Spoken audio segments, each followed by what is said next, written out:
नमस्कार, मक्की टाइम्स में आपका स्वागत है। मैं हूं नागेंद्र जम्वाल। इस समय मेरे साथ शिवसेना जम्मू कश्मीर यूनिट की बात करेंगे। जम्मू कश्मीर यूनिट के जो प्रधान हैं मनीष साहनी जी मेरे साथ जुड़ चुके हैं। इनसे वार्तालाप करेंगे और जानेंगे कि आखिर क्या वजह है कि इलेक्शन है वो डिले हुई, और साथ ही साथ इनसे ये भी जानेंगे कि आखिर इस समय मौजूदा जो समय चल रहा है, इस समय जम्मू कश्मीर की जनता का रुख किस तरफ है। क्या वाकई में भाजपा को लोग पसंद कर रहे हैं या इनकी पार्टी को या अन्य किसी और दल को जो है लोग पसंद कर रहे हैं कि। लेकिन अमूमन ये देखा गया है, ग्राउंड रिपोर्ट्स ये है कि भाजपा से लोग आज की डेट में कन्नी ही मार रहे हैं। पहले तो आपका स्वागत है। जी नमस्कार जी। सानी जी, सीधा सवाल है, क्या कारण है कि पब्लिक जिस तरह से पहले इन पे इतना विश्वास कर रही थी, लेकिन अब जो है पब्लिक का मूड जो है वो चेंज होता हुआ नज़र आ रहा है। हमने भी कई लोगों से बातचीत की, वो कह रहे हैं कि इलेक्शन एक बार आने दो, मज़ा चखाएंगे। बिल्कुल जी, पब्लिक भी इनको सीधा करने के लिए पूरी तरह से सब तैयार बैठी हुई है। जैसे आपका सीधा सवाल है, पब्लिक भी अपना मन बना चुकी है। देखिए, एक लंबा अरसा बीत चुका है, लगातार जनता के साथ विश्वासघात, अपने वादों को पूरा नहीं करना। आप याद कीजिए, जम्मू संभाग की जनता ने एक बहुत बड़े हिस्से ने बहुत स्वागत किया था केंद्र के हर फैसले का। धारा 370 हटकर जो है स्वागत किया था, निरस्तीकरण का स्वागत किया था, सिर्फ इस उम्मीद से कि शायद आने वाले दिन जम्मू कश्मीर के अंदर अच्छे दिन होंगे, यहाँ हमें अपने बुनियादी हक मिलेंगे, हमें विकास देखने को मिलेगा, युवाओं को रोजगार की उम्मीद थी। मगर हुआ क्या हमारे साथ? नाइंसाफ़ी, विश्वासघात। 5 साल से लंबा समय हो चुका है। आप किसी लोकतांत्रिक देश के, एक लोकतांत्रिक राज्य के अंदर, जिसको अब तो आपने राज्य का दर्जा भी हमारे से छीन लिया, डिवोट कर बिल्कुल राज्य का दर्जा भी हमारा छीन लिया है, उसके अंदर आप इतने लंबे अंतराल बीतने के बावजूद भी लोकतांत्रिक प्रक्रिया बहाल करने के लिए तैयार नहीं है। 5 सालों से जो एक सरकार का शासनकाल है, हम राज्यपाल और उपराज्यपाल का शासनकाल झेल रहे हैं, अफसरशाही की मनमानियों को झेल रहे हैं, तानाशाहियों को झेल रहे हैं, जनता की कहीं पर सुनवाई नहीं है। जन मुद्दे आज पूरी तरह से नज़रअंदाज हो रहे हैं। ये संवादहीनता का दौर है। ये चीज़ इनकी बात जो है ये मानने वाली है कि अगर आम जनता किसी भी विभाग में जाते हैं, किसी भी प्रशासनिक अफसर के पास जाते हैं, उनका कार्य नहीं होता है, वहाँ से शिकायतें ही नज़र आती हैं, सिर्फ प्रशासन की तरफ से आश्वासन जो है वो ही दिया जाता है। बिल्कुल, देखिए, संवादहीनता का दौर शुरू हो चुका है जनता और प्रशासन के बीच में। कहीं ऐसा तो नहीं है कि जो यहाँ के लोकल भाजपा के जो लीडर्स हैं, इनकी भी बात वो नहीं मान रहे हैं? देखिए, ये भी हो सकता है क्योंकि उनकी बात मानने के लिए उनका जनाधार ही इस समय खिसक चुका है। सबसे बड़ी जो आपका सबसे पहला सवाल था, वापस उस पर आते हैं कि यहाँ पर जो है लोकतांत्रिक प्रक्रिया बहाल क्यों नहीं की जा रही। वो इसलिए नहीं की जा रही। एक तो चुनाव आयोग एक इंडिपेंडेंट संस्था है, शायद वो ये भुला चुका है।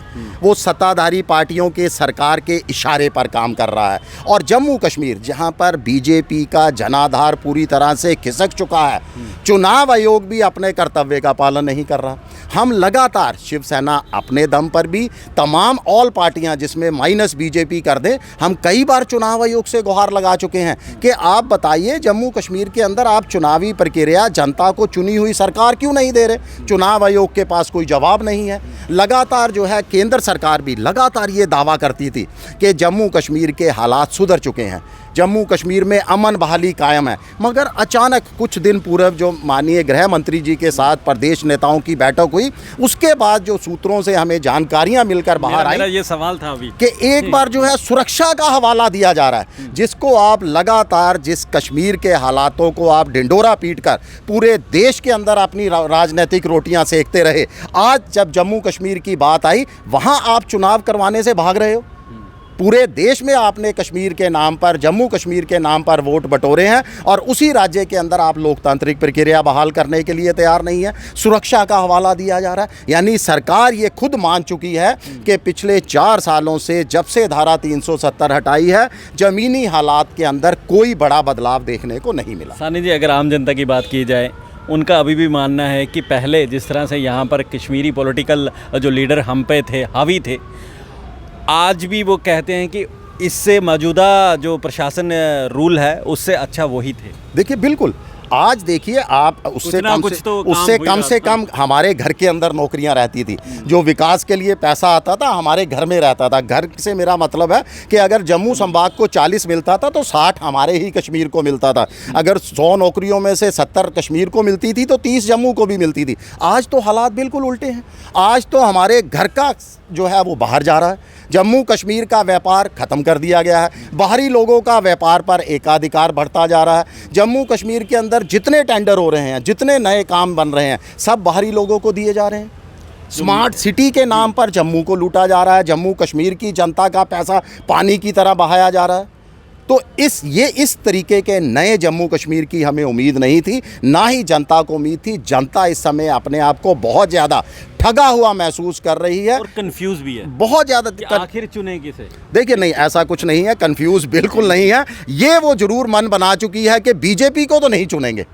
अब जो पार्टी, जो नेता जन मुद्दों को उठाएंगे, जनता के लिए आगे आएंगे, जनता बिल्कुल सीधे तौर पर उनको चुनेगी, चाहे वो कोई भी पार्टी हो। जनता इस समय पूरी तरह से सहयोग और समर्थन देने को तैयार है आप कि अपनी पार्टी के लिए बीजेपी को नहीं। बाहर कीजिए। आप ये देखने वाली बात है, इन्होंने अपनी पार्टी के लिए नहीं कहा है कि आप हमारी पार्टी ही चुने, आप उन्हीं को चुने जिनको आपको लगता है कि ये कैंडिडेट जो है ये हमारा कार्य जो है करेगा। देखिए बिल्कुल जनता पहचानती है, जनता सबके कामों को देख रही है।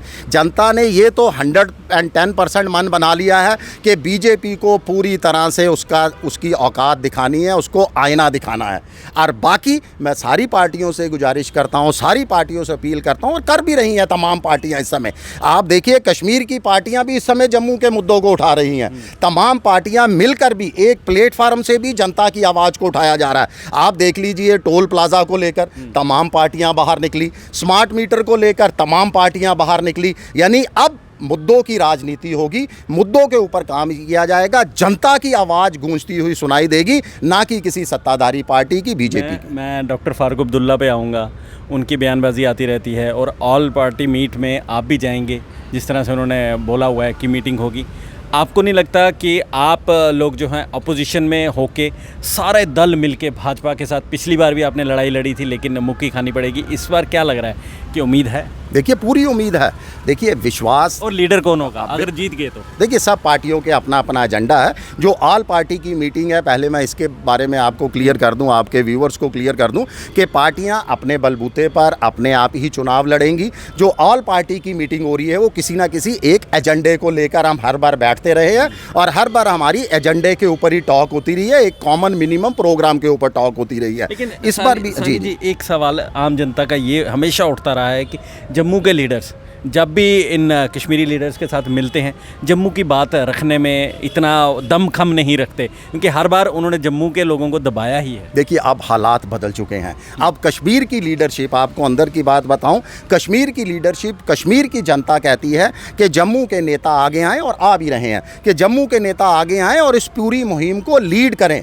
उनकी उम्मीद की किरण, अब उम्मीद जो है जम्मू के नेताओं पर टिकी हुई है। मतलब कि आपका इशारा यह है कि अगर ऑल पार्टी जीतती है तो सीएम जम्मू का होगा? बिल्कुल बिल्कुल होगा जी, बिल्कुल। जिस पार्टी के अंदर सबसे ज़्यादा सीटें होंगी उसका होगा। अभी इस मामले के अंदर हमने किसी तरह का तय नहीं किया है, ना ही मिलकर कोई चुनाव लड़ने की प्रक्रिया को अंजाम दिया गया है, ना ही ऐसी कोई सेटलमेंट की गई है। हाँ, मुद्दों के ऊपर जरूर हम सब एक साथ हैं, और 3 अक्टूबर को होने जा रही बैठक के अंदर भी मुख्य मुद्दा यही रहेगा कि जो जम्मू कश्मीर को हाल ही के अंदर नगर निगम चुनावों को भी टाल दिया गया, पंचायत चुनावों को भी टालने के जो है संकेत मिले हैं, तो जम्मू कश्मीर में कब लोकतांत्रिक प्रक्रिया बहाली होगी, इसके लिए एक साथ मिलकर जो है एक प्लेटफार्म से लड़ा जाएगा। बहुत बहुत शुक्रिया जिस तरह से आपने ये चीज़ें बताई हैं। लेकिन सवाल ये उठता है कि अगर आपने टालना ही है तो चुनाव रखने ही क्यों हैं? सीधा चुनाव ख़त्म ही कर दें और अपनी ही मर्ज़ी से फिर सिस्टम जो है वो चलाएं। लेकिन ऐसा होता हुआ नज़र नहीं आएगा, क्योंकि डेमोक्रेटिक कंट्री में हम लोग रहते हैं। लेकिन सवाल ये उठता है कि अब आने वाला जो वक्त है वो बताएगा कि किसकी गद्दी, किसकी पार्टी जो है उसका जो शासक होगा वो बैठेगा। लेकिन सवाल ये उठता है कि आम जनता जो है ये कहाँ जाए? भाजपा से जनता बहुत नाराज़ है। हर कोने, हर नुक्कड़ में यही आवाज़ें आती हैं कि इस बार चुनाव होंगे तो हम भाजपा को मज़ा चखाएंगे। ये आम जनता का कहना है कि जब हम लोगों से बातचीत करते हैं ये चीज़ें जो है हमें सुनने में आती हैं। अब देखना ये होगा कि भाजपा का नेक्स्ट स्टेप क्या होगा, क्योंकि चुनाव जो हैं वो अगले साल बताए जा रहे हैं कि अगले साल होंगे, लेकिन वो तो वक्त ही बताएगा। जब चुनावों की डेट आती है तो वो एक्सटेंड हो जाते हैं। फ़िलहाल मुझे यानी नगेंद्र जुबाल को इस समय आप यहाँ से दीजिए, शुक्रिया।